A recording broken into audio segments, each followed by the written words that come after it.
Hey guys, it's me, Tanya, and today we're doing. Sorry, I have my kids here, so you'll hear them, you might see them. Today we're doing day 2 of week 2.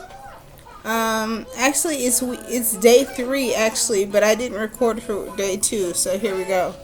This is the checkup, the truth checkup, which is basically an assessment about your core. So it says, you're 40. That's what my doctor said to me with a tender smile. She tried to explain a few things in my life that would need some modifications.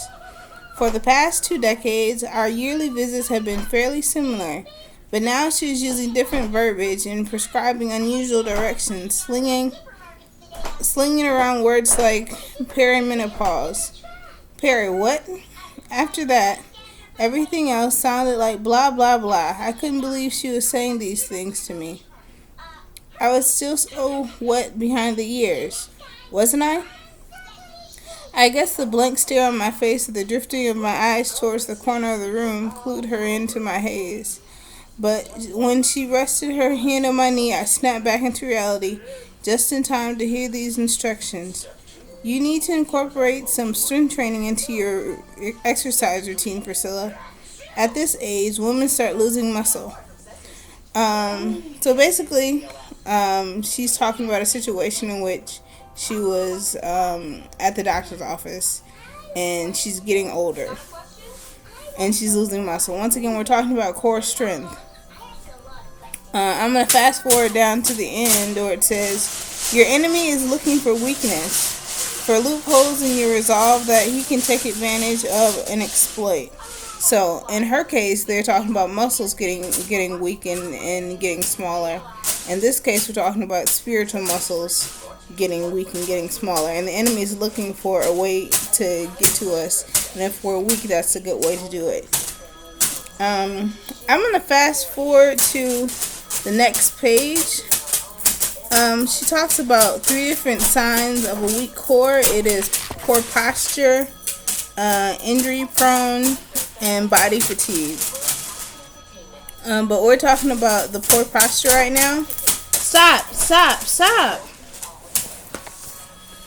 One of the things that we had to do, the interactive things we had to do, it says choose one Old Testament and one New Testament passage from the selections below. Write down the side effects of life that is not girded in truth from the verses you choose. So, once again, I told you I wasn't really feeling day 1, and day 2 I wasn't much better. So I picked the top verses, which was Genesis 3, verse 16 and 19. And then from the New Testament, I chose Romans 1:21, 24 through 32. Basically, the first one was talking about the fall. In Genesis, they're talking about Adam and Eve, their fall. And I said from that one, the side effects of not being girded in truth were life pains, because Eve then had to give birth in pain. That's a life pain. Tension in relationship. The woman will always seek to be the head, and it wouldn't work out. So that's relationship tension. Curses. They were cursed because of their fall and not being girded in the truth. And the bad fruit, they choose bad choices. From the New Testament, they're talking about Sodom and Gomorrah, I believe, in Romans 1:21, 24 through 32, I believe, Sodom and Gomorrah. And their thinking was impacted, so they temporarily lost their minds. They started doing things that they knew that God didn't like. They had a heart change. Their hearts got darkened. God let things happen to them because of sin. He let them go buck wild, and they were filled with all evil. They were doing some nasty, dirty, freaky, terrible stuff. And that's what happened when they weren't girded in truth. So that's that. So So because this is a self-assessment, I'm not going to go over the whole self-assessment thing with you guys. So this is going to be a shorter video. But I will go over my actionable intel. So my actual intel, what I got from this study is that Satan is looking for weakness.